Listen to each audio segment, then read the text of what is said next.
하나님 말씀 보시겠습니다. 하나님 말씀은 빌립보서 1장 27절부터 29절까지 보시겠습니다. 하나님 말씀은 빌립보서 1장 27절부터 29절까지 말씀, 신약성경 제성경으로는 319페이지입니다. 신약성경 319페이지 빌립보서 1장 27절부터 29절까지 말씀 우리 찾으셨으면 제가 봉독하겠습니다. 오직 너희는 그리스도의 복음에 합당하게 생활하라. 이는 내가 너희에게 가보나 떠나 있으나 너희가 한 마음으로 서서 한 뜻으로 복음의 신앙을 위하여 협력하는 것과 무슨 일에든지 대적하는 자들 때문에 두려워하지 아니하는 이 일을 듣고자 함이라. 이것이 그들에게는 멸망의 증거요 너희에게는 구원의 증거니 이는 하나님께로부터 난 것이라. 그리스도를 위하여 너희에게 은혜를 주신 것은 다만 그를 믿을 뿐 아니라 또한 그를 위하여 고난도 받게 하려 하심이니라. 아멘. 이 시간은 철로 역정 21번째 강의가 되었습니다. 고난의 언덕이라는 부분을 가지고 하나님 말씀을 살펴보도록 하겠습니다. 먼저 철로 역정의 부분을 본문을 먼저 한번 읽어보겠습니다. 크리스천은 형식주의자와 위선자에게 더 이상 말하지 않았고 계속 걸어가 고난의 언덕 기슭에 도착하였다. 고난의 언덕 아래에 샘이 있었으며 좁은 길에서 곧게 뻗은 길이 있었고 언덕 아래에는 오른쪽과 왼쪽으로 길이 있었다. 언덕으로 올라가는 길은 좁았으며 언덕의 등성 이름은 고난이었다. 크리스찬은 샘으로 가서 물을 마시고 힘을 얻었다. 그리고 언덕으로 올라가기 시작하였다. 형식주의자와 위선자도 언덕 아래에 도착하였다. 그러나 두 사람은 언덕이 가파르고 높은 것을 보고는 언덕 옆에 나 있는 왼편과 오른편의 길로 갔다. 두 길이 크리스찬이 가는 길과 서로 만날 것이라는 생각을 하고 두 사람은 양쪽의 길로 가기로 결심한 것이다. 그런데 그 길의 이름은 각각 위험과 멸망이었다. 한 사람은 큰 숲으로 들어가는 위험의 길을 택하였고 다른 사람은 넓은 들과 어두운 산악 지역으로 빠지는 멸망의 길을 택하였으며 결국 그곳에서 걸려 넘어져 다시 일어나지 못하였다. 우리가 지난 시간에 위선자 그리고 형식주의자라고 하는 두 사람에 관해서 살펴봤습니다. 위선자, 형식주의자는 오늘날 교회 안에 굉장히 일반화되어진, 그리고 어느 시대든지 그 교회에서 안에서 항상 가장 많이 살펴볼 수 있는 종류의 사람들입니다. 항상 잘못 메시지가 전달되어졌을 때 나타나는 특징이 무엇이냐면, 우리가 예수를 그냥 교회만 열심히 다니면, 그리고 종교적 행위만 하면 우리는 하나님이 사랑이 많으시기 때문에 그냥 천국에다 그냥 들여보내주는 것을 우리가 이렇게 착각을 하는 경향이 상당히 많이 있습니다. 오늘날처럼 복음의 메시지가 희석되어진 시대도 별로 없을 것입니다. 특히 이번에도 어떤 분이 우리 홈페이지에다가 1:1 어떤 질의문답 그 부분이 있어서 신앙 상담하는 부분이 있어서 이제 잠깐 살펴봤는데 여러분 더 메시지라고 하는 그 성경 있죠? 메시지 성경이라고 하는 거. 그 유진 피터슨이 메시지 성경이라고 하는 그 성경을 번역해서 내놨는데 그 메시지 성경의 문제점이 무엇입니까? 라고 어떤 분이 신앙 상담을 요청했습니다. 그래서 제가 그 부분에 관한 자료를 좀 올려드리고 그리고 우리 교회 블로그에도 그걸 올렸어요. 그리고 홈페이지는 왜 안 올라가는지 알지 못하더라고요. 그래서 홈페이지에다 좀 올리려고 그랬는데 분량이 많아서 그런지 몰라서 잘 올라가지 않더라고요. 근데 이 메시지 성경을 보게 되면 메시지 성경에 나오는 메시지를 다 인간의 편리대로 다 이게 변형시켜버리고 말았습니다. 그러니까 하다못해 주 그리스도라고 하는 부분은 주를 원래 로드라고 번역을 해야 되는데 거기서는 자기가 가지고 있는 이 뉴에이지적인 성향을 맞추기 위해서 로드라는 표현을 사용하지 않고 마스터라고 번역을 했어요. 마스터 같은 경우에는 주 뉴에이저들 가운데 주로 어떤 이 숭배의 대상 같은 어떤 악령 같은 그런 의미를 많이 담고 있다 그럽니다. 그냥 이런 식으로 이제 성경의 메시지까지도 인간의 편리와 자기 취향과 자기 입맛에 맞게 다 이제 막 변형을 해버리고 말았어요. 근데 해석하기도 제가 더 메시지에 관해서 제가 한번 검색을 해봤더니 우리나라에서 그 메시지 성경의 그 판매율이 기독교 서적 중에서는 뭐 거의 랭킹 3위에 올랐다고 그러더라고요. 참 희한합니다. 어떻게 그런 책들은 그렇게 잘 팔릴까요? 제 책 같은 게 그렇게 안 팔리는데. 그 이유를 모르겠어요. 그 이유인즉슨 제 책은 별로 재미가 없고 그런 성경은 참 취향에 잘 맞으니까 그런 것 같습니다. 뭐 그렇다고 해서 제 책 안 팔린다는 것 때문에 뭐 불만스러운 건 아니고요. 자, 근데 이게 어쨌든 간에 신앙생활이 자꾸 어떤 식으로 갑니까? 신앙생활이 자꾸 인간의 편리. 그러니까 인간의 편리라고 하는 이 취향이 아주 잘 맞아떨어진 신학이 그래서 그거 아닙니까? 이번에 우리가 종교개혁의 달 동안에 계속적으로 우리가 4주 동안 살펴봤던 그 칼 바르트의 성경 해석관이야말로 우리 인간의 취향에 딱 들어맞게 성경을 해석하는 중요한 아주 신학적 소스를 제공한 것이죠. 자, 우리는 오늘날 우리의 위선적인 신앙 또는 형식주의 신앙이 얼마든지 이렇게 다 합리화될 수 있는 신학적으로 아주 견고한 틀 가운데서 우리가 살고 있습니다. 이런 가운데서 우리가 믿음을 지키고 우리가 오히려 고난당하고 그리스도를 위하여 고난당하고 예수 믿는 것으로 인해서 손해보는 것을 바보 취급받는 그런 시대에 우리가 살고 있으면서 우리가 이런 가운데서도 믿음을 지킨다고 하는 것, 그리고 우리가 이런 가운데서도 우리가 바른 신앙의 길을 걷는다는 것은 그 어느 때보다도 상당히 힘든 일임에 틀림이 없습니다. 오늘 본문에 보게 되면 형식주의자와 이 위선자라고 하는 이 두 사람이 고난의 언덕이라고 하는 이 어떤 그 대상을 만납니다. 이것은 뭘 의미합니까? 우리 그리스도인들이라고 한다면 기독교 신앙을 가진 사람들이라고 한다면 반드시 고난을 접하게 되어 있다는 겁니다. 이건 반드시 접하게 되어 있습니다. 맞부딪히게 되어 있는 거예요. 그런데 문제는 무엇이냐면 이 고난에 대해서 우리가 어떻게 반응하느냐가 이 위선자냐 그렇지 않으면 진실한 신앙인이냐라고 하는 것이 여기서 구분되어진다는 겁니다. 그런데 이 위선자와 형식주의자는 그 고난의 언덕의 정점, 핵심, 중심으로 일직선된 길로 가지 않고 돌아서 가요. 오늘날 이 교회 안에서 이 신앙생활에서 이 돌아서 가는 사람들의 부류가 점점 늘어납니다. 잘 보십시오. 수많은 사람들이 순례의 길이라고 하는 이 길을 걸어갑니다. 수많은 사람들이 걸어가는데 수많은 사람들 중에서요 약 90% 정도가 왼편 오른편으로 다 돌아간다 칩시다. 근데 왼편 오른편으로 이렇게 돌아가는 사람들이 주로 어떤 사람이냐 하면 교회적으로 좀 똑똑하다는 사람, 교회에서 나름대로 좀 열심히 있다는 사람, 그리고 교회에서 나름대로 목회자한테 인정받는다는 사람, 다 그런 사람들이 이렇게 간다고 칩시다. 그런 가운데서 교회에서 별로 대접도 못 받고 뭐 배우지도 못했고 뭐 그렇게 별로 이렇게 똑똑하지도 못한 사람입니다. 근데 한 가지 차이가 있다면 그 사람은 하나님의 말씀에 대해서 어린아이 같이 순종하는 사람이라는 것이죠. 예를 들어서 뭐 D.L. 무디 같은 그런 유형의 사람. 근데 그런 소수의 사람, 몇 명의 사람이 좀 미련스럽게 그냥 계속 고난 당해가면서 좌충우돌 해가면서 그 힘들게 그 길을 걸어가는 사람이 있단 말이에요. 그러면 여러분 그 중에서 어떤 사람이 현명해 보이겠습니까?所以 우리는 자꾸 오해를 하는 것이 뭐냐면 다수는 항상 옳을 것이다 라고 하는 그런 성향이 우리들에게 많이 있지 않습니까? 근데 성경 전체를 보면 항상 다수가 옳습니까? 아니면 소수가 옳습니까? 주로 소수가 옳습니다. 주로요. 어느 정도로 소수가 옳은 것으로 보여주고 있냐면 소돔과 고모라성 사건 가운데서도 하나님의 은혜를 받은 사람은 몇 명 안 되죠. 그리고 노아의 홍수 사건 거기서도 여러분 하나님께 인정받은 구원받은 사람은 몇 명 안 됩니다. 이처럼 하나님의 진리 길을 걸어가는 사람이 이 세상에서 어떤 식으로 취급받는다는 겁니까? 미련한 사람, 어리석은 사람, 그리고 좀 융통성이 없는 사람으로 취급받는다는 것이죠. 그래서 성경적입니다. 성경적이에요. 우리가 성경에서도 뭐라 얘기합니까? 사도 바울이 우리에게 뭐라 얘기합니까? 너희가 지혜롭게 원하냐? 세상에서 어떤 사람이 되라? 어리석은 자라. 그럼 미련한 사람, 뭐 그런 사람이 되라는 것이죠. 왜요? 복음의 이 척도가, 복음의 가르침이 미련하고 어리석기 때문이 아닙니다.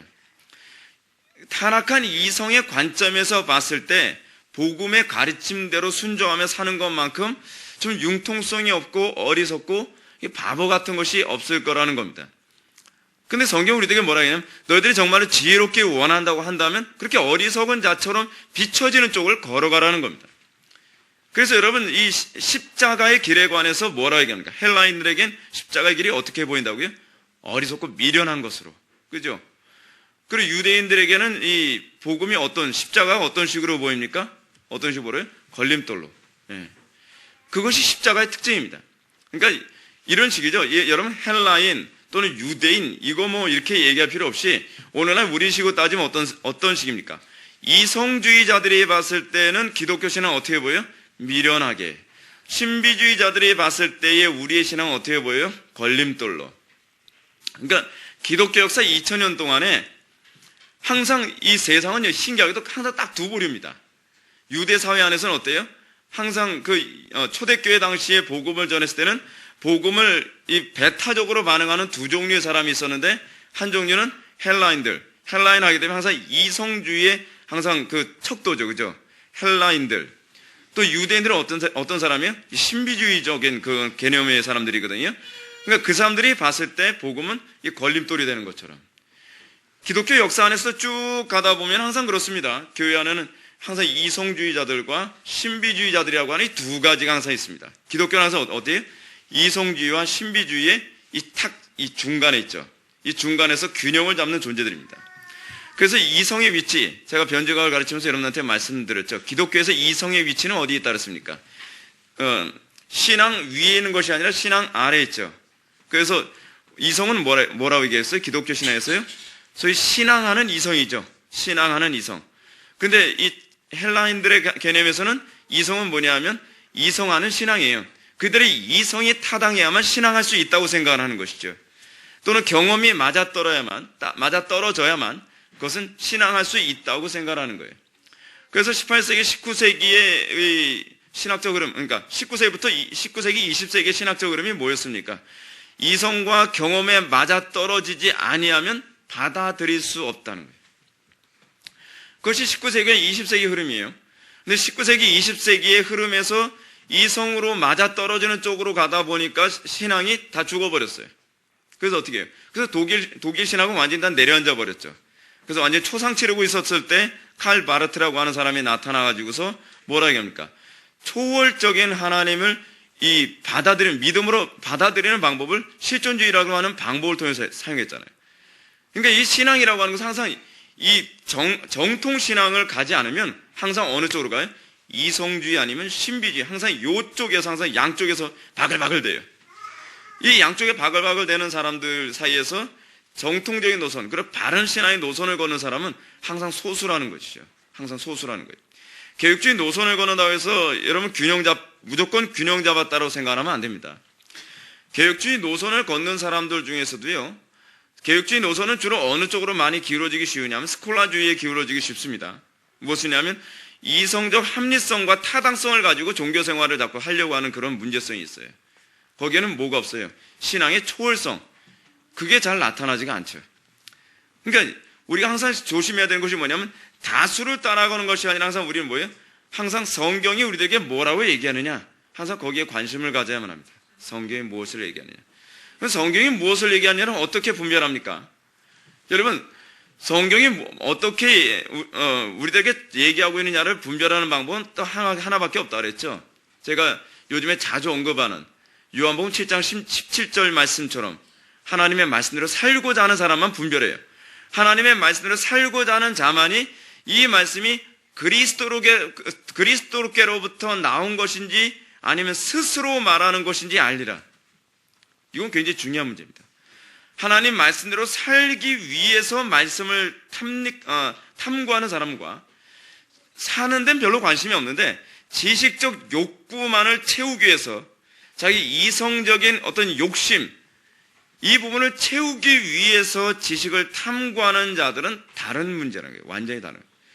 많은 소위 개혁주의 노선에 있다고 하는 사람들이 우리가 신앙의 오류에 빠지지 않으려면 항상 청교도들이나 칼빈 같은 우리의 신앙의 선배들이 항상 가르치고 있었던 것처럼 살기 위해서 진리를 파고들어야 돼요. 우리 신앙 선배들은 그래서 진리에 관심을 가졌던 사람들. 이것이 정통 개혁주의자들의 모습이에요. 그래서 개혁주의자들의 모토가 뭡니까? 개혁된 교회는 항상 개혁돼야 된다는 거죠. 지식 탐구가 아니에요. 실제적인 개혁이에요. 무슨 개혁이요? 내 삶부터. 내 개인의 삶부터 개혁하는 거. 어떻게 개혁해요? 하나님의 말씀대로 살기 위해서.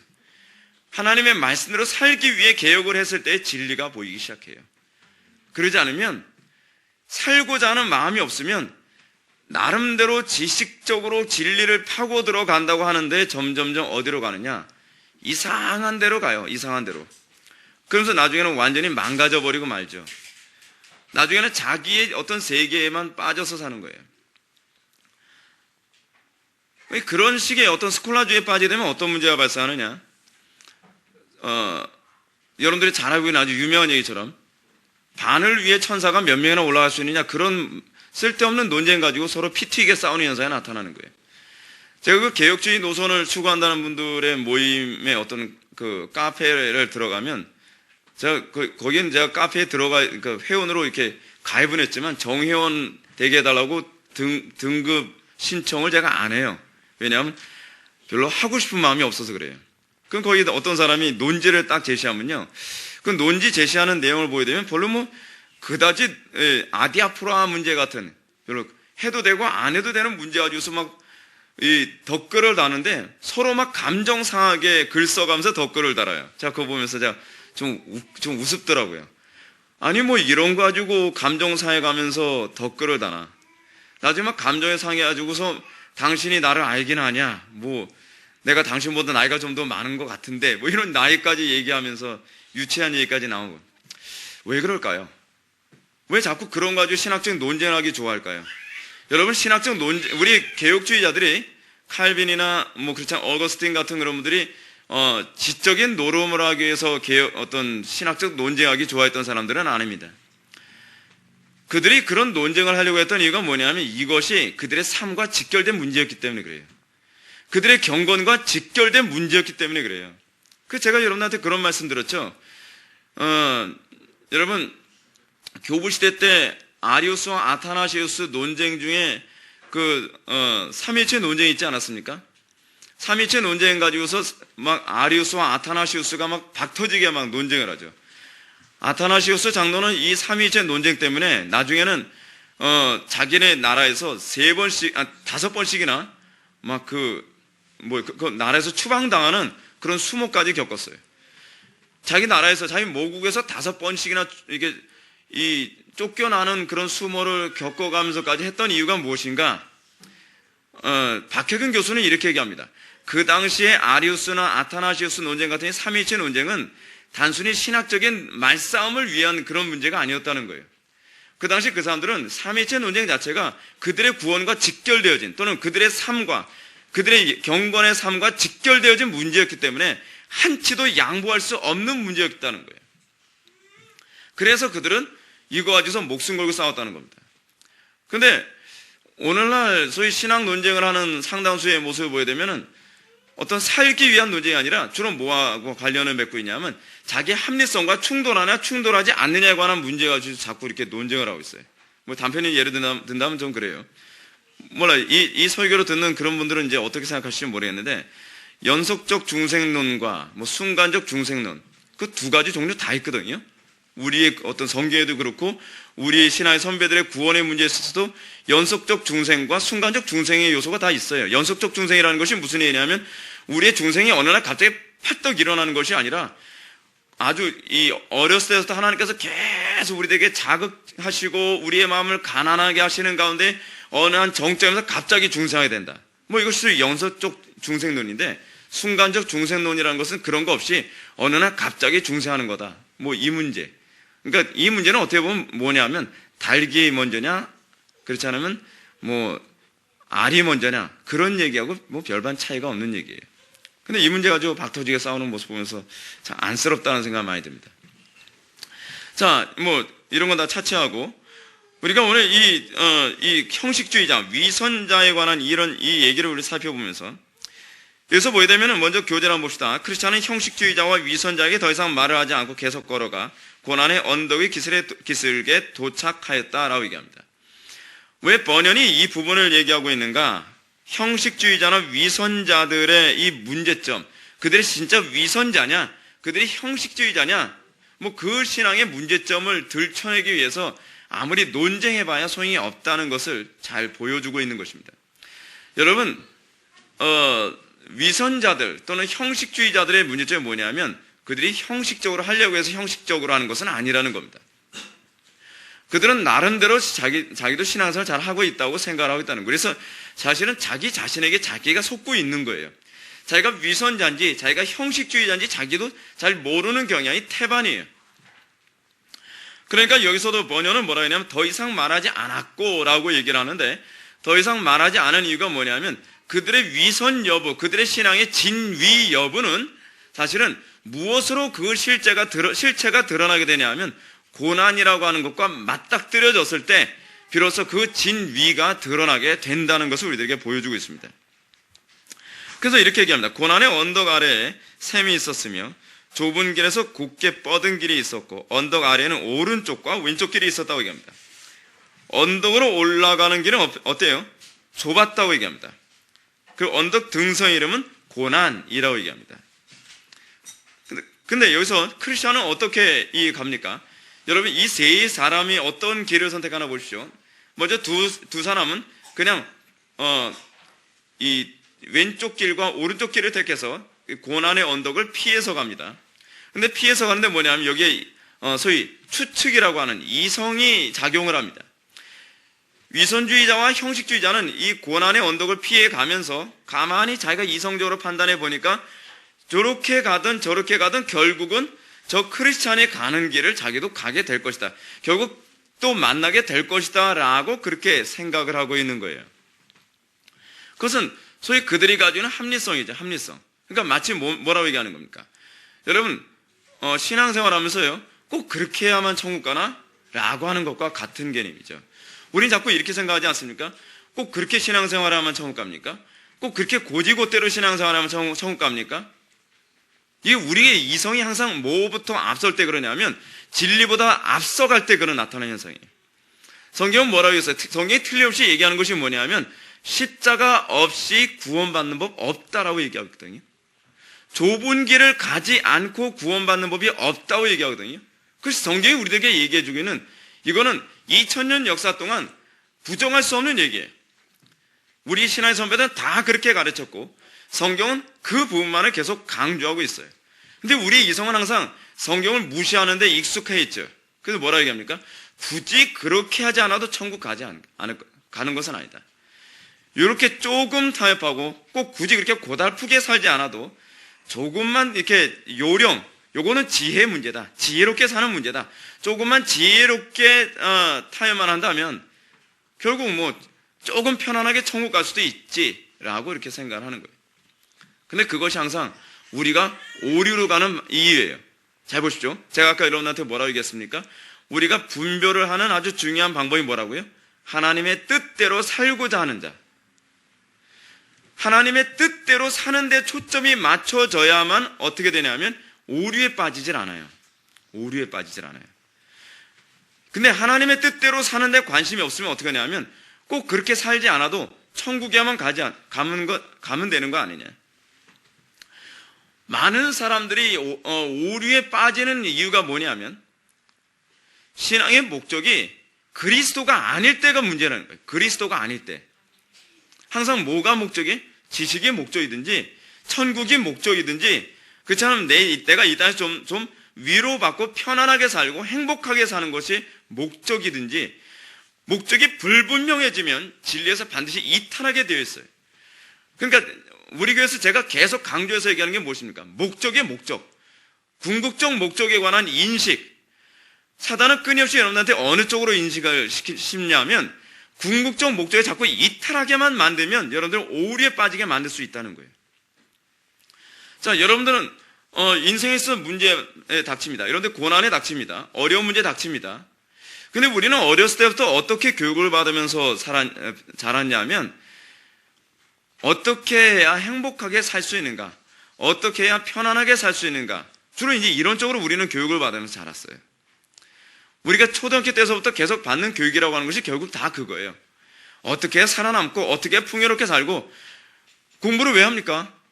학교에서도 계속 우리가 세뇌 교육 받은 게 뭐예요? 공부를 왜 한다 그래요? 나중에 좋은 대학 가기 위해서, 나중에 출세하기 위해서, 나중에 풍요롭게 살기 위해서, 남 부럽지 않게 살기 위해서, 안 부러워서도 아니고 남 부럽지 않게 살기 위해서, 남들한테 손가락질 받지 않고 살기 위해서. 우리 그런 식으로 배우면서 컸어요. 그죠? 그러는 가운데서 우리가 어려운 문제 딱 닥치면 그 어려운 문제도 다 그 방식으로 해석을 해요. 그 방식으로 다 해결을 하려고 들어요.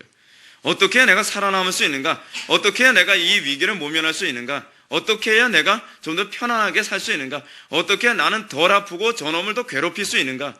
이것이 우리가 어렸을 때부터 이렇게 길들여진 삶의 방식이거든요. 근데 성경은 우리에게 뭐라 얘기하냐면 아주 극도의 어려운 상황에서 어떻게 해야 그리스도를 닮는가? 어떻게 하는 것이 그리스도와 동행하는가? 어떻게 해야 그리스도와 연합한 삶을 사는가? 그것도 어떻게 해요? 대충 어설프게 그렇게 사는 것이 아니라 온전히. 어떻게 하면 더 온전히 그리스도와 하나 될까? 어떻게 온전히 더 그리스도를 더 사랑할 수 없을까? 어떻게 이전보다 주님을 더 사랑하는 사람이 될 수 없을까? 여러분, 이 부분에 대한 분별력만 있으면 여러분들은요, 오류에 빠지지 않습니다. 이건 틀림없습니다.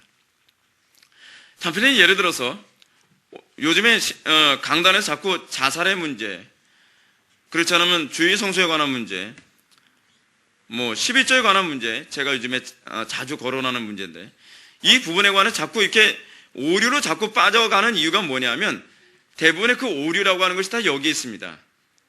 하나님의 영광을 어떻게 더 온전히 드러낼 수 있는가가 아니라 사람들이 뭘 원하는가, 회중들이 뭘 원하고 어떤 쪽의 신학적 노선을 선택했을 때에 목회자가 목회를 부딪힘 없이, 충돌 없이 쉽게 목회할 수 있을까? 여기에 초점을 맞추면 점점 변질되고 점점 진리에서 떠날 수밖에 없습니다. 여러분들이 예수를 믿었다고 한다면 여러분들의 관심 항상 어디에 있어야 되냐면 무엇이 하나님께 영광이 되는가에 관한 문제가 반사적으로 튀어나올 수 있어야 되겠죠. 그러면 성경을 해석할 때도 그렇고요, 여러분들이 인생의 문제에 있어서도 그렇고 오류에 빠지질 않아요. 근데 이 문제는 뭐냐면 이 위선자와 형식주의자는 그 길을 싹 교묘하게 피해 나가죠. 왜요? 그래도 결국 이 크리스찬과 같은 길에서 만날 거라고 생각하는 거예요. 같은 길이라면 어딜 얘기하는 걸까요? 천성으로 가는 길이죠. 천성으로 가는 길에서 만날 거다라고 생각하는 거예요. 근데 그렇지 않죠. 그리스도가 목적이 되지 않으면 못 만나요. 못 만나요. 그럴 수 있을 거라고 가르치는 사람들이 많이 있지만 그에 속으면 안 돼요. 우리 인생에서 무조건 우리의 최고의 관심은 그리스도가 되어야 됩니다. 자, 그런데 흥미로운 게 있습니다. 크리스찬은 이 고난의 언덕을 딱 바라봅니다. 좁은 길, 그리고 그 길로만 가야 된다라고 하는 어린아이와 같은, 거기다 어떤 이성적인 합리성과 융통성 같은 걸 꿰맞추지 아니하고, 그리고 누가 얘기했느냐에 관한, 또는 다수가 여기서 지금 2대1입니다. 그런데 이 다수의 의견을 따르기보다는 성경의 최종 권위를 둔 이 크리스찬은 결국 남들이 미련해 보인다, 남들이 어리석어 보인다라고 하는 그 좁고 험난한 길을 선택해서 갑니다. 자, 근데 가기 전에 뭐라는 거 보십시오. 언덕에 올라가기 전에 크리스찬이 어떻게 했다고요? 샘으로 가서 물을 마시고 힘을 얻었다라고 얘기합니다. 샘으로 가서 물을 마셨다. 근데 여러분, 이 두 명의 위선자와 형식주의자는 샘에서 물을 마셨습니까? 안 마셨습니까? 마시는 장면이 안 나오죠. 이거 굉장히 독특한 문학적 기법을 사용하고 있는 거예요. 뭐냐면 의도적으로 물 마시는 장면을 표현하지 않은 거예요. 지금 여러분 생각해 보시죠. 마치 꼭 이런 장면입니다. 크리스찬이 지금 저 고난의 언덕을 올라가려고 합니다. 마치 이 체조 선수가 철봉을 딱 잡기 전에 철봉에서 미끄러지지 않으려고 손에 뭘 묻힙니까? 송진 묻히는 거는 보셨죠? 딱 잡고서, 투수들 뭐 할 때도 그러잖아요. 공 던지기 전에 송진 딱 묻히고서 공 던지고 막 그러잖아요. 체조 선수도 꼭 그런 거 하잖아요. 손에 뭐 송진인지 뭔지 뭐 허연 거 잔뜩 묻힙니다. 그래서 탁탁 털고서 딱 점프해서 잡습니다. 실수하지 않으려고. 마치 여기서 물을 축이는 것도요, 자, 내가 이제 고난의 언덕에 올라가야 되니까 일단 목부터 축이고 웜밍업하고 그 힘을 얻고서 올라가자. 그래서 이 물로 목을 축이는 것은 하나님께 은혜를 구하는 것을 표현하는 거라고 얘기합니다. 고난의 길을 가게 된다. 우리가 예수를 믿는 것을 항상 염두에 두는 것이 고난을 염두에 둬야만 합니다. 근데 고난을 염두에 둔 사람들이 항상 나타나는 것이 뭐냐면 항상 은혜로 무장하지 않으면 안 된다라고 하는 이 절실함이 있습니다. 지금 이 사람도 그래서 번연은 의도적으로 물로 목을 축이고 라고 하는 부분을 먼저 보여주는 거예요. 물로 목을 축이고서 그 힘으로 이제 정점까지 올라가려고 애를 쓰는 겁니다. 근데 이 위선자들은 기도하지 않습니다. 은혜를 구하지 않습니다. 왜 은혜를 구하지 않느냐? 자기 힘으로도 얼마든지 천성에 갈 수 있다고 생각하기 때문에 그래요. 기도하지 않는 자들은 가장 교만한 자들입니다. 그리고 기도는 겸손해야만 할 수 있습니다. 물론 제 말을 오해하지 마십시오. 여러분들이 무릎 꿇고 기도하는 그것이 겸손하다는 얘기는 아닙니다. 착각하지 마십시오. 진실되게 기도하는 걸 얘기해요. 진실되게 기도하는 것. 정말 하나님의 은혜를 사모하지 않으면 견딜 수 없는 마음으로 기도하는 것만 기도입니다. J.C. 라일이 얘기했던 것처럼 우리 중에 얼마나 많은 사람들이 기도를 한다고 하지만 기도를 한 번도 해본 적이 없는 사람들이 많은가? 그죠? 저는 어렸을 때부터 맨날 기도하면서 컸어요. 근데 그것이 기도하는 건 아니죠. 기도의 궁극적 목적이 뭐냐면 샘물로 목을 축이는 거예요. 그리스도로 새 힘을 얻고 그리스도로 담대함을 얻고 그리스도로 지혜를 얻는 것. 우리가 왜 날마다 그리스도로 우리가 목을 축이지 않고는 살 수 없는가? 여러분들의 지혜가 세상을 이길 만큼 얼마나 넉넉하다고 생각합니까? 여러분들의 용기와 여러분들의 그 힘과 여러분들의 건강이 은혜를 구하지 않고서도 얼마인지 여러분들은 그것을 다 넘어설 수 있을 거라고 생각합니까? 이 세대에서 여러분들이 이 세상 살아가면서 여러분들 하나님의 은혜를 날마다 구하지 않고서도 여러분들은 믿음을 지킬 수 있고 마음이 강팍해지지 않을 수 있을 것이라고 생각합니까? 교만해서 그런 거죠. 교만한 거예요. 여러분, 우리가 정말 하나님 앞에 겸비한, 우리가 예수 믿을 때 어떻게 됩니까? 겸비해지면서 예수 믿게 되거든요. 그래서 우리가 예수 믿을 때 우리는 겸손의 영을 받은 사람들입니다. 그래서 기도는 언제 제대로 배우기 시작하느냐? 하나님 앞에 철저히 낮아지는 그 순간서부터 기도를 제대로 배우기 시작하는 거예요. 기도는 어디서 배워요? 광야에서 배워요. 그래서요. 광야의 이 고난 가운데서 나는 할 수 없고 하나님의 은혜로만 살 수 있습니다라고 하는 이 놀라운 진리를 머리가 아니라 몸으로 체득하게 되었을 때 그때 비로소 하늘 보좌를 움직이는 기도가 무엇인지를 비로소 배우기 시작하는 겁니다. 왜 어느 시대를 가든지 항상 기도다운 기도하는 사람들 그토록 만나기 힘든가? 그 이유는 뭐냐면 그만큼 하나님의 은혜 아래서 낮아지는 경험을 하는 사람들이 별로 없기 때문에 그렇습니다. 지금 번역도 지금 그 부분을 묘사하고 있습니다. 크리스찬이 고난의 언덕을 올라가니까 이 사람이 크리스찬이다가 아니에요. 여러분, 우리는요, 내 힘으로도 고난을 이길 수 있다라고 하는 자신감 가지고서 고난을 스스로 선택하면서 신앙생활하는 사람들 있는 거 여러분 아십니까? 그런 사람들 많이 있어요. 그것을 통해서 자기 자신의 그리스도인임을 입증하기를 원하는 거예요. 근데 여러분, 그런 식으로 그리스도인임을 입증하려 되지 마십시오. 어떤 사람은 자기가 일부러 가난한 그 타지 같은 데 가서 선교 활동하면서 자기가 고난을 당하니까 내가 그리스도 위해서 내가 고난을 당하고 내가 자선행위를 하고 내가 막 그렇게 하니까 나는 당연히 그리스도인이겠지. 노숙자들 밥 퍼줘가면서 이렇게 하니까 나도 그리스도인이겠지. 그렇게 생각하지 마세요. 고난을 당한다고 다 그리스도인이 아니에요. 내가 영광을 얻기 위해서 고난당하는 사람들도 많이 있다니까요. 그런 유형의 고난이 아니에요. 우리가 정말 성령 안에서, 우리가 진리 안에서 우리가 정말 고난을 선택해야 된다면 우리는 뭐부터 시작해야 되냐면 은혜를 구하는 것부터 시작을 해요. 왜냐하면 내 힘으로 그 고난을 이길 수 없다는 것을 인정하기 때문에. 마틴 루터의 그 종교개혁 당시의 모습을 보십시오. 마틴 루터는 자신감으로 꽉 찬 사람이 아닙니다. 마틴 루터는요, 항상 하나님의 은혜 없이는 살 수 없는 존재임을 스스로 고백한 사람입니다. 그래서 그는 그 사람만큼 기도 많이 한 사람도 흔치가 않습니다. 우리 교회사 안에서 당대 최고의 설교자라고 불렸던, 그리고 당대 탁월한 하나님의 종이라고 불렸던 사람들 중에서 기도 생활을 게을리했던 사람들은 하나도 없었습니다. 칼빈이야말로 정말 기도의 사람 아닙니까? 칼빈이야말로 기도의 사람임에도 불구하고 칼빈의 기도 생활에 관해서 별로 조명을 안 하는 것을 보면 참 이해가 되지 않아요. 진정한 개혁주의라고 한다면 이 기도 생활이 먼저 초점이 맞춰져야 되거든요. 그래서 마틴 루터도 뭐라 얘기합니까? 내가 오늘 너무 바쁘기 때문에 나는 4시간을 기도한다라고 할 만큼 마틴 루터는 자기의 힘보다는 하나님의 능력과 지혜를 더 신뢰했던 사람이라는 것을 우리는 기억하지 않습니까? 아주 유명한 일화죠. 그만큼 이 고난을 당한다는 것에 초점이 맞춰진 것이 아니라 그 고난을 하나님의 은혜로만 돌파할 수 있다고 하는 이 믿음, 이것이 진정한 신앙인 것을 믿으시기 바랍니다. 이 형식주의자와 위선자도 언덕 아래 도착했다라고 얘기합니다. 그러면서 뭐라냐? 그러나 두 사람은 언덕이 가파르고 높은 것을 보고는 언덕 옆에 나 있는 왼편과 오른편의 길로 갔다. 이들은 물로 목을 축이질 않지요. 그렇죠? 생수로 목을 축이지 않습니다. 가파른 언덕을 올라가려면 먼저 물을 마셔야 되는데 이 사람들은 가파른 언덕을 가지 않기 때문에 물을 마시지를 않는 거예요.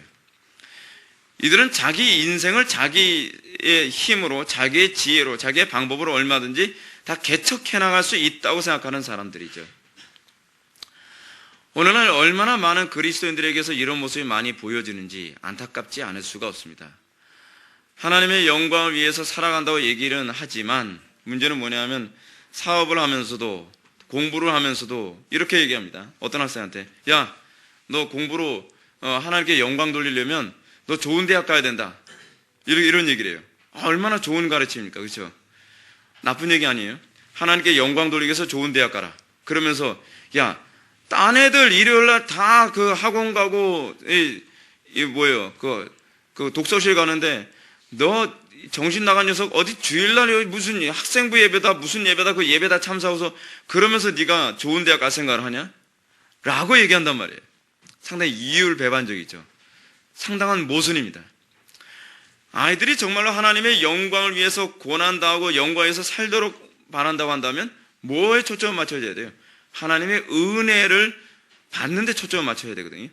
은혜 없이 살 수 없다는 것을 계속적으로 자각하게 만들어야 되거든요. 그런데 그걸 그렇게 하지 않는다는 것이죠.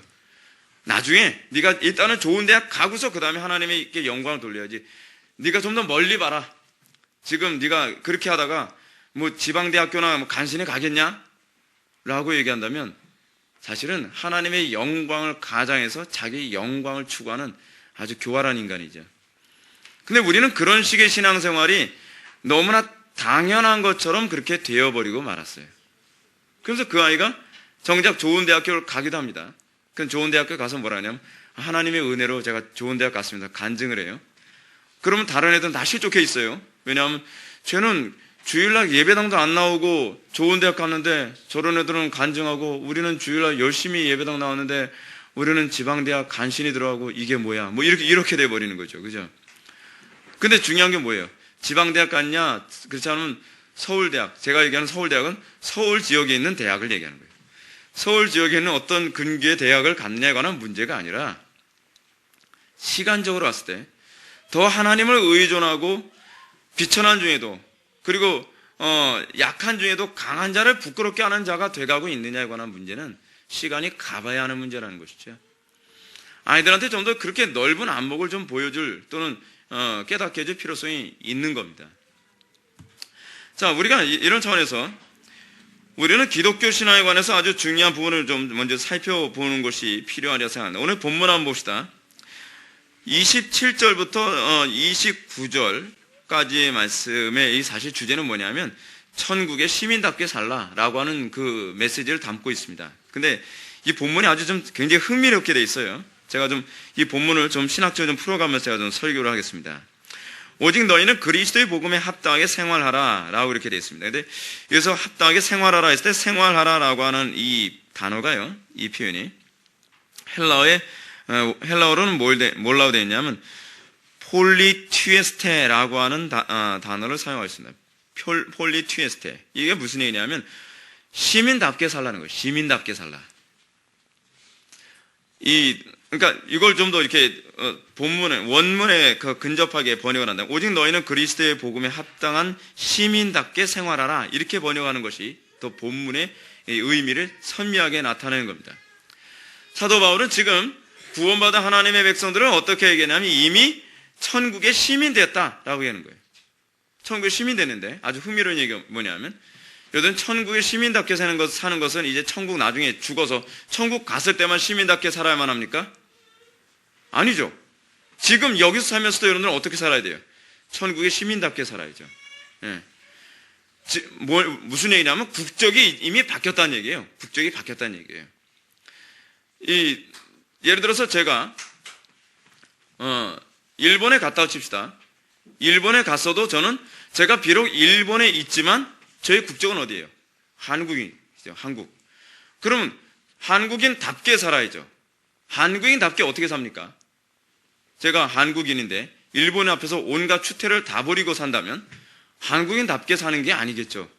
그럼 뭐라 그랬어요? 일본 사람들이 조생지냐 그러네. 이 한국 사람들은 말이야, 이 더럽고 무질서하고 무단횡단하고 막 신호도 안 지키고 약속도 안 지키고 온갖 대한민국 욕은 다 먹인단 말이에요. 별로 한국 시민답게 살지 못한 것이죠.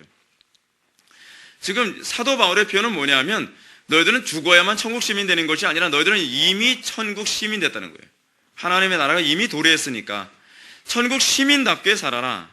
이는 내가 너희에게 가보나 떠나 있으나 너희가 한 마음으로 서서, 이게 한 마음으로 서서라고 하는 이 표현은요, 헬라어의 원 의미는 뭐냐면 이 푸뉴마라고 하는 표현을 사용하는데 한 영으로 굳게 서서라고 하는 그런 의미예요. 한 영 안에서 굳게 서서. 한 영 안에서 굳게 서서라고 하는 거예요. 이 얘기 안에는 뭐가 있습니까? 여러분들이 천국의 시민답게 사는 방법 중 하나는 뭐냐면 천국의 시민들끼리 서로 어떻게 해요? 똘똘 뭉치고 교통하고 하나가 되어야 된다는 것이죠. 그래서 한 뜻으로, 어떻게 한 뜻이? 하나님의 뜻으로 한 뜻이 돼서 복음의 신앙을 위하여 서로 협력하라라고 얘기합니다. 무슨 일이든지 대적하는 자들 때문에 두려워하지 아니하는 이 일을 듣고자 함이라. 이것이 그들에게는 뭐예요? 멸망의 증거고 너에게는 구원의 증거다라고 해요. 그들은 뭐냐? 그리스도인을 핍박하는 사람들을 얘기하거든요. 그리스도인들을 핍박할수록 그들에게 뭐가 나타나는 것이냐면 그들이 천국 백성 아님이 입증되고 있다는 거예요. 그것이 바로 멸망의 증거예요. 멸망의 증거. 근데 하나님의 백성들은 어때요? 하나님의 영광을 위해서 계속 고난을 당해요. 그렇죠? 천국 시민답게 사는 것으로 인해서 계속 핍박과 고난과 박해를 당한단 말이에요. 그걸 뭐라고 표현하고 있냐면 바울은 구원의 증거다라고 해요. 그래서 이것이 뭐예요? 다 하나님께로부터 난 것이다. 이 증거가 어디로부터 나와요? 하나님께로부터 나온 것이라는 거예요. 그래서 여러분들이 정말 하나님의 구원을 받은 존재라고 한다면 여러분들이 나타난 것이 뭐냐면 고난이다. 고난이다. 이 세상으로부터 미움당하고, 세상으로부터 미움당하는 이유가 뭐냐면 여러분들이 미운털 박혔기 때문이 아니에요. 여러분들이 미움을 당하는, 고난을 당하는 이유가 뭐냐면 이는 세상이 너희를 미워함이 아니라 바로 나를 미워함이라고 얘기하고 있죠. 우리 속에 누구를 담지하고 있다는 것을 지금 알게 하는 겁니까? 그리스도의 담지자라는 것을 알게 하는 것이죠. 무엇이요? 세상이 우리를 미워함으로, 세상이 우리를 불쾌하게 여김으로, 또는 세상이 우리를 거북스럽게 여김으로 말미암아 내 속에 세상 사람들이 좋아하는 영을 담지한 것이 아니라 세상 사람들을 미워하고 하나님께서 기뻐하시는 영을 담지하고 있구나라고 하는 것을 우리가 알 수 있는 것이죠. 예를 들어서 이렇지 않습니까? 여러분들이 더 경건하게 생활하려고 하면 사람들이 더 이렇게 싫어하고, 여러분들이 더 정직하게 살아가려고 한다면 더 세상 사람들이 싫어하고, 뭐 이런 우리 속에는 그리스도의 영의 인도를 받음으로 말미암아 어찌하든지 그리스도의 영광을 드러내려고 하는 이런 삶을 사는 것으로 인해서 세상 사람들에게 더 미움받고 세상 사람들에게 더 고통받고 세상 사람들과 더 어울릴 수 없는 것, 이것이 복인 것을 믿으시기 바랍니다. 이것이 바로 하나님께로부터 난 겁니다. 이게 참 놀라운 일입니다. 여러분들 속에 그리스도의 영이 있다면 세상 사람들하고 어울리고 세상 사람들처럼 살아가는 것이 즐겁지 않아야만 합니다. 그래서 세상 사람들과의 관계 안에서 여러분들이 내 속에 거하신 성령님의 인도를 받는 것 때문에 더 때로는 무시당하기도 하고 미움받기도 하고, 때로는 그것 때문에 난 저 녀석은 뭐 주는 것 없이 밉더라 라는 식의 이런 대우를 받는다고 한다면 이것이 우리에게 복인 것을 믿으시기 바랍니다. 근데 문제는 뭐냐면 우리가 세상 사람들이 상식적으로 생각을 해도 별로 이렇게 사랑에 가지 않게 행동하는 것 때문에 그렇다면 요거는 좀 해결을 많이 해야 될 문제죠. 그렇죠? 베드로전서에서 얘기하는 것처럼 우리가 죄를 범함으로 말미암아 세상 사람들이 봤을 때 여러분들의 삶이 불경건하고 여러분들의 삶이 게으르고 여러분 삶이 무책임하고 여러분들의 삶이 존경받지 못할 행동으로 인해서 손가락질 받고 배척당하고 또는 멀리 하게 되는 그런 고난을 당한다면 그 고난은 내 죄로 인한 고난이지 내 속에 거하신 그리스도의 영 때문에 받는 고난은 아니라는 것이죠. 그래서 우리는 항상 우리 속에 내 속에 그리스도의 영이 담지됨, 그 내가 그리스도를 사랑하여 내가 하나님의 영광 때문에 뜨겁게 살아가는 것으로 인해서 이게 미움당하는 것은 정말 오히려 기쁨으로 생각해야만 합니다. 근데 우리는 이 선부터도 애매하게 살아가는 사람들이 상당히 많이 있습니다. 뭐냐면 요즘에 제가 이제 전에 밤에 기도하고 나서 이 집으로 가다 보면 그 고가도로 이렇게 지나서 저희 집에 이렇게 보면 뭐 24 편의점이라든지 뭐 치킨집 있고 뭐 그러지 않습니까? 쭉 이렇게 상점이 있는데 거기 보면 참 이 몰상식해서 미움받을 짓을 하는 기독교인들이 많이 보여요.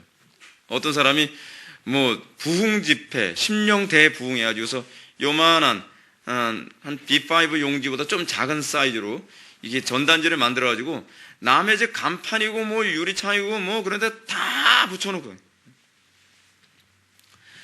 그래서 그 사람들은 그것 때문에 뭐라 그러면 의로 인하여 핍박받는다고 생각하죠.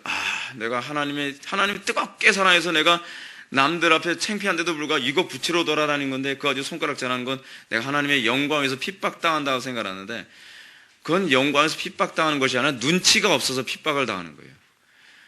그건 남이 장사하는 그 간판에다가 그걸 한두 개도 아니고 여러 개를 나란히 쫙 붙였어요. 그럼 누가 좋아하겠습니까? 그거는 그 속에 그리스도의 영이 있음이 아니죠. 그리스도의 영이 있으면 그렇게 행동하지 않죠. 그리스도의 영이 담지되음으로 말미암아 나타난 것은 도덕성이 나타나고요, 지혜로움이 나타나고 성실함과 충성됨과 부지런함 뭐 이런 것들이, 그래서 성령의 9가지 열매 이런 것들이 나타나는 거죠. 성령의 9가지 열매는 무엇입니까? 여러분 예를 들어서 이렇게 생각합시다. 성령의 9가지 열매 때문에 여러분들이 핍박당한다면 이것이 여러분들에게 복인 걸 믿으시기 바랍니다. 사랑이 있어서, 희락이 있어서, 그리고 화평케함, 그리고 오래 참음, 자비로움, 또 친절함, 충성됨, 그리고 절제함, 이런 것 때문에 여러분들이 핍박당하는 이걸 복이는 거죠. 절제함을 어떻게 해야 됩니까? 남들처럼 유흥업소 같이 놀러 가자. 나 그렇게 안 합니다. 술 마시는데 안 마시고, 어디 뭐 놀러 가는데 안 놀러 가고, 내 경건 생활을 유지하기 위해서 이런 절제하는 것, 뭐 이런 것으로 인해서 핍박당하고 이런 것을 미움당하는 거야말로 영광이죠. 영광이에요. 자, 근데 중요한 건 그 다음이 있어요. 29절 말씀이 아주 좀 독특합니다. 여러분 이 부분 잘 문장적으로 보십시오. 그리스도를 위하여 너에게 은혜를 주신 것은, 이게 말이 이해가 됩니까? 그리스도를 위해서 우리에게 은혜를 주셨다. 이 부분이 제가 좀 이해가 잘 안 돼요. 이해가 잘 안 돼서 제가 NIV 성경도 뒤져보고 주석도 뒤져보고 이것저것 뒤져보았습니다. 근데 여기서 보니까 위하여라고 번역되어진 이 부분이 번역이 좀 문제가 있어요. 위하여라고 번역되어진 이 부분이 NIV 성경은 아주 원문에 가깝게 번역을 잘 해놨는데 On behalf of Christ라고 이렇게 번역했습니다. 그리스도를 대신해서 너희에게 은혜를 주신 거죠. 원래 은혜라고 하는 이 단어도요, 헬라어 원문에는 없는 단어예요. 그래서 영어 NIV 성경에서도 뭐냐면 it로 번역을 했어요. 그러니까 그리스도를 대신하여 너희에게 그것을 주신 것은 뭐 이런 식으로 번역이 돼 있어요. 그것이 뭐냐? 구원이죠, 구원. 바로 위에 나오는 그리스도를 대신해서. 그래서 공동 번역은 이걸 아주 잘 번역을 했습니다.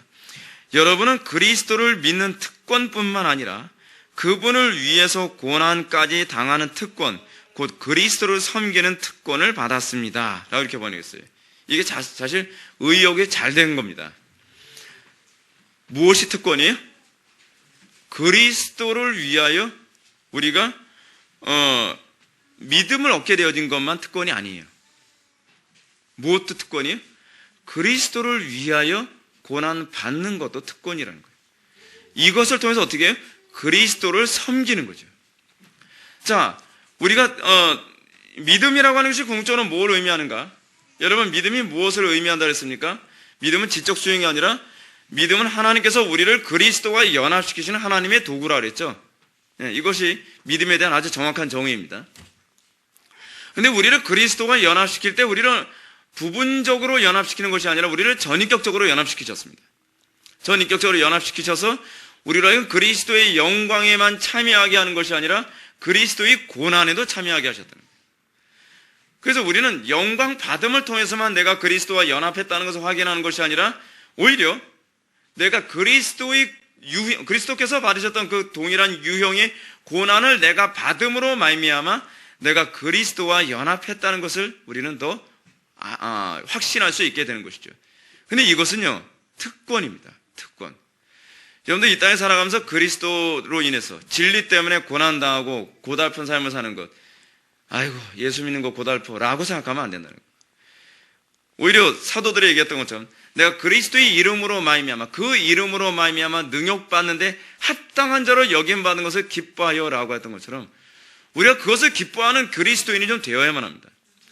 오늘날 한국교회가 그게 없어졌어요. 오늘날 한국교회는 무엇이 특권이라고 생각하느냐? 천국은 가고 이 땅에서 고난 덜 받는 것이 특권이라고 생각합니다. 비겁한 그리스도인, 이기적인 그리스도인, 자기중심적인 그리스도인, 내가 그리스도를 위하여 하나도 난 손해보지 않고 그리스도를 위해서 얻을 수 있는 특권만 내가 갖겠다고 하는 것, 그것은 신앙이 아니에요. 우리가 그리스도와 연합될 때 우리는 그리스도와 연합되어진 것이 전인격적으로 연합된 겁니다. 그리스도의 지혜만 원합니까? 그리스도의 지혜를 얻기 위해서는요, 여러분들은 세상에서 어리석은 자라라고 하는 평가를 받아야만 합니다. 그리스도의 능력을 받기 원하십니까?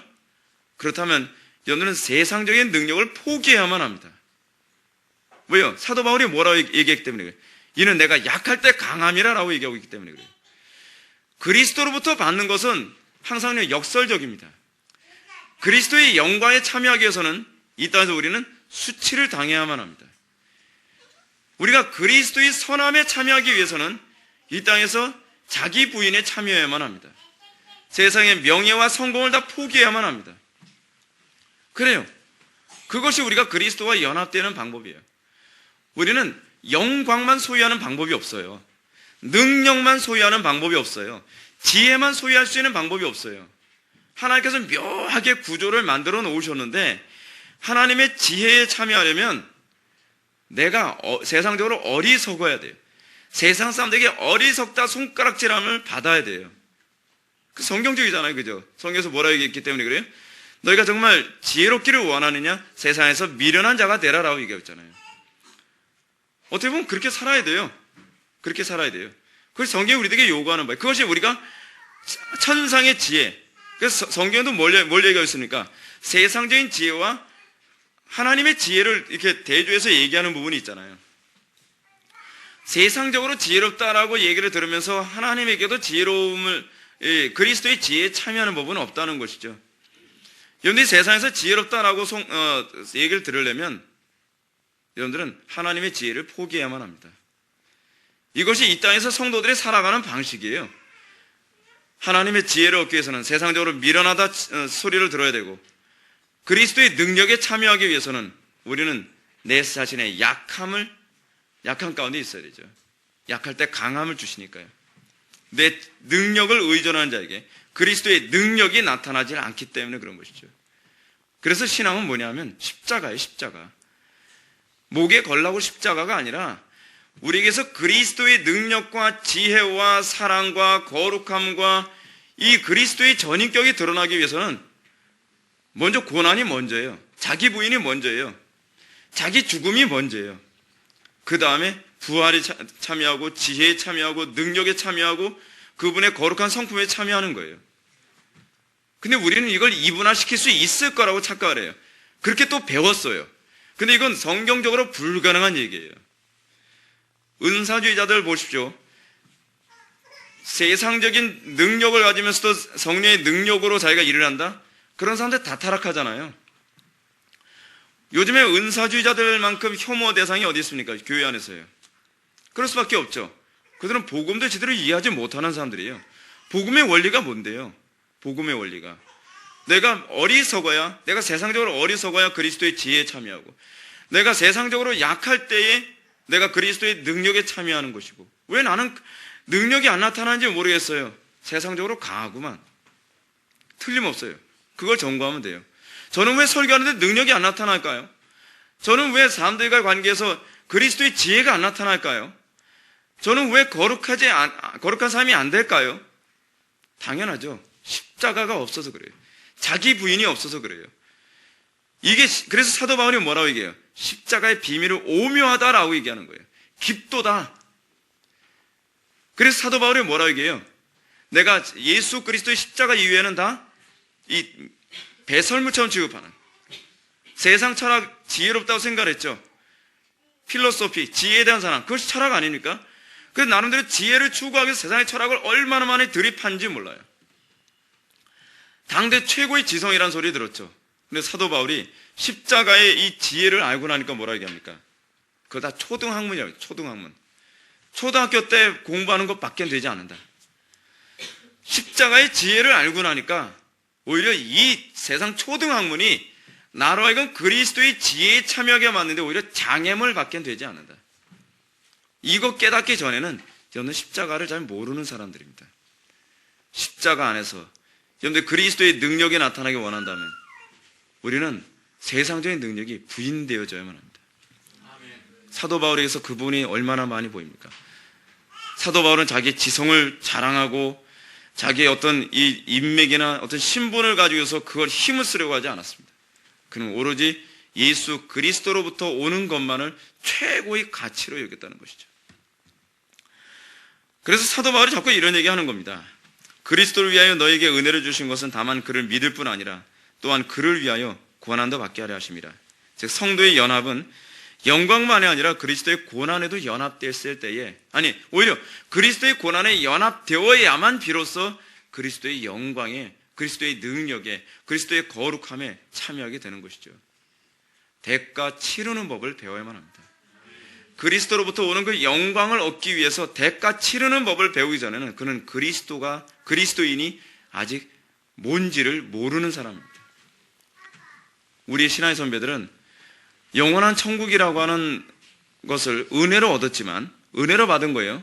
그러나 은혜로 받은 그 영원한 천국을 위해서 그들은 밭에 감추인 보화처럼 자기의 모든 재산을 팔아 그것을 소유하는 그런 태도를 항상 견지했습니다.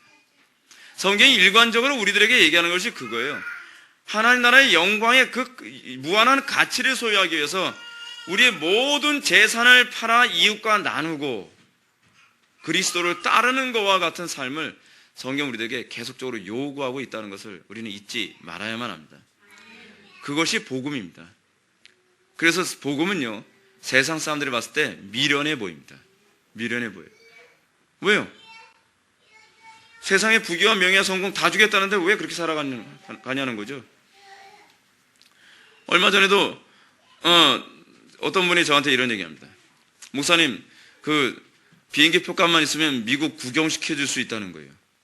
뭐 어떤 선교단체하고 연결해가지고요. 그만 뭐 3일 동안인가? 뭐 이게 전체가 이제 미국 여행을 하는 기간이 9박 10일인가 된다는데 한 3일인가 4일 동안 제가 제일 싫어하는 교회, 세더백 교회, 윌로우 크릭, 그리고 수정교회, 거기 다 구경시켜 준대요. 전혀 안 가보고 싶은 교회거든요. 그러난 다음에 한 4일인가 5일 차서부터는 그랜드 캐니언도 구경시켜주고 뭐 미국의 여러 군데 다 구경시켜준다는 거예요. 달콤하죠. 그냥 세더백 교회나 윌로우 크릭은 그냥 한번 싹 그냥 대충 갔다 오고 그랜드 캐니언 구경하면 얼마나 좋겠습니까? 근데 제가 못 간다고 그랬어요. 왜 못 가요? 수요 예배 빠져야 되고 주일 예배 빠져야 되기 때문에 저는 안 됩니다. 사람이 이렇게 목회를 답답하게 하냐고 저거. 그거야 뭐 다른 목사님, 원로 목사님 한번 딱 주일에 한번 세우고 한번 갔다 오시면 되는 것이지. 여러분, 부흥이라는 게 거저옵니까? 하나님의 은혜의 영광에 거저오는 줄 아십니까? 놀러 다닐 거 다 놀러 다니고 구경할 거 다 구경하고 즐길 거 다 즐기고 맛있는 거 먹을 거 다 찾아다니면서 그러면서 교회에 부흥이 온 적이 없어요. 부흥이라고 하는 것은 은혜로 주어진다고 해서 우리는 아무 데가 안 치러도 되는 게 아니거든요. 하나님께서 우리들에게 정말 네가 정말 그 영광을 원하냐라고 한다면 너 그거 포기할 준비 되느냐라고 질문 또한 던지지 않겠습니까? 근데 제가 답답한 게 그거예요. 우리가 이 은혜 교리를 자꾸 잘못 아는 사람들의 문제가 뭐냐면 은혜로 주어지는 거니까 굳이 그렇게 애쓴다고 해서 꼭 그거 오는 거 아니다. 그건 은혜인데 그걸 자꾸 애쓰냐? 그거는 은혜 교리를 모르는 사람이지. 애쓰지 않은 사람은 은혜의 가치를 몰라요. 은혜의 가치는 어떨 때 느끼는지 아십니까? 자기가 무진냐 애를 썼는데도 그것을 얻지 못하는 그 정점에서 나는 모든 것 다 자포자기 된 상태에서 그냥 하나님께 거저받을 때 은혜가, 그 가치가 위대하게 느껴지는 거예요. 갑자기 나는 아무것도 안 했는데, 나는 아무런 노력도 안 하고 대가도 안 치르고 희생도 안 하고 아무런 애쓰지도 않았는데 어느 날 갑자기 시험 봤더니 전교 1등 됐더라. 그걸 은혜라고 얘기합니까? 그건 사기죠, 사기. 근데 우리는 그런 사기치는 거와 같은 것을 신앙이라고 자꾸 왜곡시키고 있어요. 자기는 아무런 말씀 준비도 개떡같이 하고 기도 생활도 전혀 안 하고 하나님의 영광에서 충성됨, 성경 우리에게 틀리시 요구하는 게 충성됨 아닙니까? 그렇게 하지 않고서도 부흥 주시겠지, 왜냐하면 하나님 주권이니까, 안 주시면 하나님 손해 아니야? 라고 생각하는 건요, 은혜 교리를 모독하는 거예요. 은혜 교리를 모욕하는 방법 중에 하나 바로 이거예요. 이거야말로 은혜 교리를 가장 처참하게 짓밟는 방법이에요. 하나님께서 은혜 교리를 알게 하시기 위해서 항상 우리들에게 그래서 하시는 게 뭡니까? 주의 이름을 부르게 하시는데, 하나님 구원 주십시오, 은혜 주십시오, 나도 예수 믿고 구원받기 원합니다, 아무리 애쓰는데 애써서 안 되죠. 근데 애써서 안 되는데, 그러는 가운데 아무리 애써도 안 되니까 거의 죽이든 살리든 하나님 마음대로 하십시오. 그런데 어느 날 갑자기 하나님께서 너무 쉽게 은혜를 주시죠. 그래서 뭘 얘기해요? 내가 이렇게 힘들게 받은 은혜, 근데 그 힘들게 애쓴 것 또한 하나님께서 나에게 은혜를 주셔서 애쓰게 하셨다는 걸 또 발견하고, 은혜가 위로부터만 오는 것 줄 알았더니, 외부로부터만 오는 건 줄 알았더니 내 속에서도 쌍방에서 작용하는 것이 은혜구나. 애쓰게 하신 분도 하나님이시오, 또한 그 은혜를 받게 하신 분도 하나님이시라. 그렇게 하나님을 찬송하는 거죠. 그게 은혜를 알게 되어진 사람들에게서 나오는 현상이죠. 근데 오늘날 이 은혜 교리가 자꾸 이게 왜곡되어져 가지고 성화되는 것도 넉넉고 가만히 있으면 성화되는 것처럼, 캐직 사경이가 그렇게 가르치지 않았습니까? 여러분들은 은혜 받기 위해서 애쓰지 마십시오. 은혜 받기 위해서 애쓰는 사람, 또는 하나님 우리가 성화되기 위해서 애쓰는 사람은 마치 날아가지도 않는 비행기 위에서 열심히 뛰어다니는 사람과 같은 겁니다 라고 그렇게 얘기하는 거예요. 우리는 은혜를 그런 식으로 오해를 하고 있잖아요. 여러분들이 애쓴다고 해서 비행기가 날아갑니까? 비행기가 날아가야 날아가는 거지. 로이드 존스 목사님 당시에 이 캐직 상회는, 그래서 로이드 존스 목사님이 이 가장 심각한 성화 교리나 은혜 교리를 심각하게 모독하는 교리라고 평가를 했던 거예요. 하나님께서는요, 우리의 게으름을 은혜 교리로 인해서 합리화시키지 못하도록 하셨습니다. 그것이 하나님의 은혜 교리의 아주 오묘함입니다. 그래서 우리가 정말 하나님의 긍휼하심을 모르는 사람들은 그 은혜 교리를 내 게으름을 합리화시키기 위해서 자꾸 사용하는, 그래서 그 은혜 교리 때문에 멸망당하게 하셨어요. 그게 하나님의 지혜예요. 하나님은 이 은혜 교리로 말미암아 그 게으름을 합리화시키는 자들로 하여금 멸망당하기를 기뻐하세요. 왜냐하면 그것으로 인해서 그들이 심판받게 하실 수 있는 소스를 제공하는 거예요. 복음의 특징은 그렇습니다. 복음은 그래서요, 우리들에게 굉장히 놀라운 은혜로 작용하는 것 같은데, 한편으로는 그 은혜의 원리는 우리의 악한 본성으로 하여금 심판의 원리로도 작용하도록 하셨어요. 이것이 은혜의 이중성이에요. 은혜의 한 면은 우리의 심판을 위해서 주어진 것이고, 은혜의 또 한 면은 우리의 구원을 위해서 우리에게 주어진 거예요. 그래서 은혜를 은혜답게 받지 않은 자들은 그 은혜라고 하는 그 교리를 잘못 이해해서 오히려 심판을 자처하도록 하나님께서 작정하신 것이죠. 심판을 자처한 것은 사실은 누구 잘못이에요? 자기 잘못이죠. 자기가 그 교리를 그렇게 이해하고 싶어 하는 거예요. 왜요? 악한 욕구 때문에, 타락한 욕구 때문에. 그래서 그들로 하여금 하나님의 은혜로부터 정작 점점 멀어지죠. 예를 들어서 그 캐직 상회에 있는 사람들은 어떻겠습니까? 점점 은혜로부터 멀어지겠죠. 하나님의 주권교리라는 말, 하나님께서 은혜 부어주실 때까지 우리는 아무것도 하면 안 된다. 그냥 기다려야 된다. 그래서 캐직 상회한테 그랬다는 거예요. 넉넉고 가만히 기다리고 있어요. 애쓰지도 않아요. 그냥 은혜여 임하소서, 성령이여 부어주소서, 가만히. 왜 가만히 있는 거예요? 은혜가 올 때까지 우린 기다리는 겁니다. 아니죠. 그게 아니죠. 씨름을 하는 것이죠. 구하고 찾고 두드리는 것이죠. 그리고 과부의 강청기도처럼 하나님께 은혜를 강청하는 것이죠. 그러니까 오늘날 이 은혜 교류를 잘못 이해하는 개혁주의 노선에 있는 그 학자들 가운데서도 그런 얘기 하지 않습니까? 은혜는 선물이니까 구하면 안 된다. 그런데 여러분, J.C. 라일은 또한 뭐라 얘기합니까? 은혜는 구해야 된다 라고 얘기하지 않습니까? 은혜를 구해서 받지 못한 사람이 없고, 또한 은혜를 구하지 않고서도 받은 사람이 없다는 거예요. 은혜를 구하기 때문에 은혜가 안 되는 것이 아니라, 은혜를 구함으로써 은혜의 가치가 이 표면상으로, 수면으로 올라오게 만들고자 하는 하나님의 지혜가 거기 담겨 있는 것을 사람들이 알지 못하는 것이죠. 여러분들 그 139페이지 밑에서 두 번째 봅시다. 형식주의자와 위선주의자와 같이 쉬워 보이는 새길을 택하는 것은 자기 부정의 의무를 거부하는 것이다. 이 부분을 좀 생각해 봅시다. 여러분, 우리가 은혜 받기 위해서 자기를 부정하는 것은 행위입니까? 아니면 그것 또한 은혜입니까? 그 은혜입니다. 행위 구원 아닙니다. 우리는 자꾸 행위 구원을 내가 뭘 하면 행위라고 생각하는데, 제가 이렇게 정의를 해드릴게요. 이렇게 정의하시면 오해가 없습니다. 믿음으로 하지 않은 것은 행위 구원이고, 믿음으로 한 것은 은혜입니다. 그러니까 은혜냐 아니냐를 규정하는 것은 행위가 규정하는 것이 아니라 동기가 규정하는 겁니다. 은혜로 행했느냐, 그렇지 않으면 내 의지로 행했느냐에 관한 문제예요. 믿음으로 하지 않은 것은 다 죄니라 라고 하는 말씀에는 믿음으로 해야만 죄가 아니다라고 하는 얘기죠. 죄라고 하는 이 의미 속에는 무엇이 내포되어 있냐면, 하나님의 은혜를 무시하고 내 힘으로 자력 구원하겠다는 의미예요. 모든 행위의 기초에는 자력 구원, 내 힘으로 내가 구원을 성취하겠다라고 하는 것이거든요. 근데 은혜로 출발한 것, 또는 믿음으로 출발하는 것, 또는 성령에 붙들려서 행한 것은 내 힘으로 하는 것이 아니라 하나님의 힘으로 하는 것이기 때문에 자력 구원이 아니라 은혜 구원이 되는 거예요. 은혜라는 용어는 그렇게 이해되어져야만 합니다. 표면적으로 보여지는 행위 때문에 저 사람은 행위주의자다라고 보면 곤란해요. 그렇게 되면 자꾸 무율법주의로 가게 돼 있어요.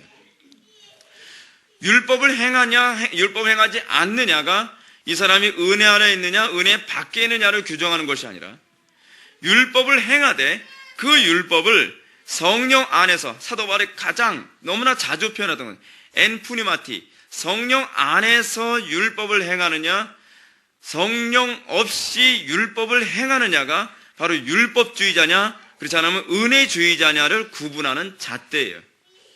그래서 성경은 우리에게 그 부분을 이런 식으로 표현하고 있어요. 하나님은 겉모습을 보지 아니하시고 뭘 보신다고요? 중심을 보신다는 거예요. 그 중심은 뭐예요?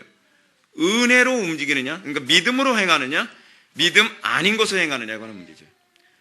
그럼 믿음으로 행하느냐는 과연 무엇으로 규정합니까? 여러분들이 내가 믿습니다 해서 행하면 그게 믿음입니까? 그건 은혜로 행하는 겁니까? 아니죠. 여기서 우리가 방금 봤던 것처럼 이 크리스찬이 고난의 그 산등성에 올라갑니다. 고행주의자들도 그렇게 할 수 있습니다. 그렇죠? 고행을 하기 위해서, 고행을 통해서 구원받는다고 생각하는 부류들이 많이 있죠. 그렇죠? 그런 고행주의자들은 자기가 고행을 해야 구원을 받는다고 하기 때문에 굳이 좁고 힘들고 협착한 그 길을, 언덕을 올라갑니다. 근데 어떻게 올라가요? 처음에는 뛰어서 올라가다가, 그 다음엔 걸어서 올라가다가, 나중엔 기어서 간신히 올라간다 할 만큼 그 고난은 우리의 인내 한계에 부딪힐 만큼 점점 힘들고 어려운 상태로 우리를 인도합니다. 그것이 성경에서 얘기하는 고난의 특징이에요.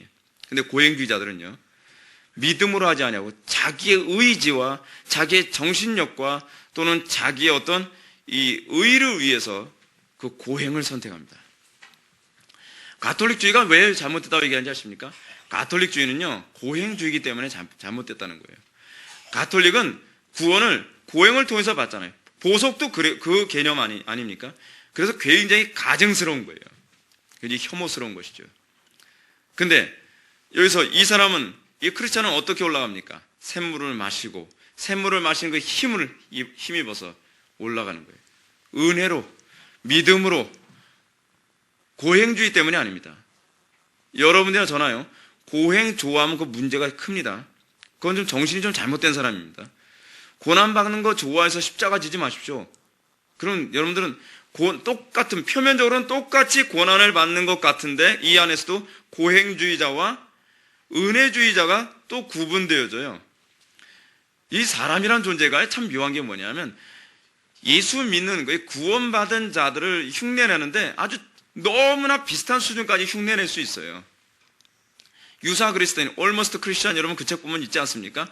유사 그리스도인들은요, 겉으로 봤을 때 진짜 크리스찬과 거의 비슷한 사람들이 많다 그러잖아요. 그러니까 자기도 몰라요. 자기가 유사 그리스도인인지. 하다못해 고행주의자도 있으니까요. 하다못해 유사 그리스도인에서 이런 얘기가 나옵니다. 타고난 성품 자체가 정의를 좋아하는 성품이라서 순교까지 할 수도 있다는 거예요. 뭐 없이도요? 믿음 없이도, 은혜 없이도. 그러니까 여러분, 제가 왜 자꾸 기도를 강조하는지 아십니까? 제가 왜 자꾸 은혜를 강조하는지 아십니까? 은혜 아니어서 행하는 모든 것이 다 죄이기 때문에 그렇습니다. 믿음으로 하지 않은 모든 것은 하나님 앞에 다 가증된 거예요. 왜요? 자기 힘으로 인내하는 것만큼 가증된 게 어디 있습니까? 자기 스스로 자기 자신을 인내하게 함으로써 내가 내 스스로에게 하나님 노릇하고 있잖아요. 그러니 우리가 날마다 오직 은혜 교리를 더 많이 묵상해야 되는 이유는 여기 있습니다. 제가 신앙생활하면서 여러분들이나 저나 사실은 저는 은사로서의 목사일 뿐이지 같이 신앙생활하는 사람들이잖아요. 저도 계속 신앙생활하면서 묵상을 점점 더 많이 하게 되는 게 뭐냐면 은혜 교리에 대해서 점점 묵상을 많이 하게 돼요. 내가 하는 모든 것이 은혜고 내가 하는 모든 것이 믿음으로 하지 않으면 안 되는구나. 기도를 대충 할 수 있습니까? 이런 상황에서요. 하루하루의 삶을 살아가는데 모든 것이 믿음으로 해야만 하는데, 믿음으로 한다는 것은 무슨 얘기예요? 은혜로 하는 거거든요. 하나님께서 우리로 하여금 그리스도와 연합해서 그리스도와 동행하며 사는 것, 이것이 믿음이고 이것이 은혜고, 이것이 바로 연합의 교리거든요. 그러니까 우리가 그리스도와 연합해서 하지 않은 모든 고행조차도 하나님께서 다 가증스러운 거예요. 그래서 우리는 우리의 내 평생 소원 이것뿐. 뭐예요? 그리스도와 더욱더 온전히 연합하며 사는 것. 이것이 우리의 소원이 돼야 돼요. 우리의 소원. 그러니까 지지난주에 오셨던 우리 은사님, 우리 김양주 교수님이 그런 말씀하셔요. 여러분들 교리 무시하고 열심히 목회해 보십시오. 한 10년, 20년 열심히 목회하면 난 나름대로 열심히 했다고 하는데 완전히 딴 데 오는 일이 생깁니다. 제가 수업 시간에 그거 하나만은 제가 잊지 않고 있어요. 그러니까 우리는요, 그리스도와 함께하지 않은 상태에서 막 자기 혼자만 엄청 열심히 일하는, 열심히 봉사하고 전도하고 선교하고 뭐하고 헌금도 많이 하고. 근데 문제가 뭐예요? 그리스도는 소외됐어요. 한쪽으로. 내가 그리스도와 동행하고 있는지, 그렇잖아요. 그리스도와 함께하고 있는지 자기는 의식을 못해요. 당연히 함께 하겠지 뭐. 내가 이렇게 봉사하는데 주님께서 나하고 함께 안 하면 누구하고 함께 하겠어? 이런 식의 사고방식. 이거 굉장히 위험한 사고입니다. 어느 날 내가 임종을 앞두고 모든 사람들이 이분은 정말 젊었을 때부터 충성 헌신을 다 했고 이제 장로님이 되셨고 정말 그 경건한 모습 많이 보이셨으니까 이분은 당연히 천국 가시겠지. 근데 문제가 뭐예요? 덜컥 임종 앞에 딱 섰는데 나에겐 그리스도가 없는 거예요. 내가 그리스도와 동행해 본 적이 없는 거예요. 문제가 뭔지 아십니까? 여러분들 육신이 죽을 때 되면요 그게 보여요. 왜냐하면 사람이 육이 죽을 때 되면요 영이 점점 더 선명해져 가거든요. 영이 선명해져 가면서 뭐가 보이냐면 나의 삶이 보이고 나의 이 실체가 보이기 시작해요. 그래서 돌아가실 때 다 된 분, 제가 돌아가시기 전에 제가 그 복음 전하고 영접하게 하도록 제가 도움을 드렸던 분들 몇 분이 있는데 보면 정말 솔직하게 얘기해요. 신기하게. 죽음 앞에서는요 거기에는 외식이 없어요. 왜냐하면 외식은 육체에서 나오는 거잖아요. 그러니까 타락한 육체가 거의 다 힘을 잃어가고 그리고 자기 영혼의 이 상태가 점점 명확하게 맑아져 가니까 자기가 예수님 믿는다 안 믿는다를 정확하게 얘기해요. 나 예수님 몰라. 어떤 장로님 그랬다는 거 아니에요? 나 예수님 모른다. 장로님 무슨 말씀입니까? 그렇게 교회 다니면서 기도도 많이 하시고 봉사도 많이 하시고 헌신도 그렇게 많이 하셨는데 아니 예수님 모른다니요? 나 예수 몰라. 나 한 번도 예수님하고 동의 한번 해본 적 없어. 끔찍한 일이죠. 우리는 매 순간순간마다 내가 그리스도와 동행하고 있는지, 내가 정말 내 안에 그리스도가 계시는지, 내가 은혜 아래 있는지 우리는 항상 묵상해야만 합니다. 우리가 속아서는 안 됩니다. 이제 말씀 마칩시다. 이 고난의 언덕에서 우리는 얼마나 우리의 신앙의 실체가, 우리가 위선적인 신자였는지, 그렇지 않으면 우리가 진정한 신자였는지가 그 실체가 드러난다는 것을 기억해야만 합니다. 우리가 고난 당하는 거 아무도 좋아하지 않습니다. 예수님조차도 고난을 좋아하지 않으셨습니다. 고난을 좋아한 사람이 우리 성도들, 우리 신앙의 선배들 중에서 좋아하는 사람이 하나도 없었습니다. 우리 신앙의 선배들이 고난을 당하는 가운데서도 기뻐하였다라고 하는 것은 능욕받음 또는 고난당함 그 자체를 기뻐한 것이 아닙니다.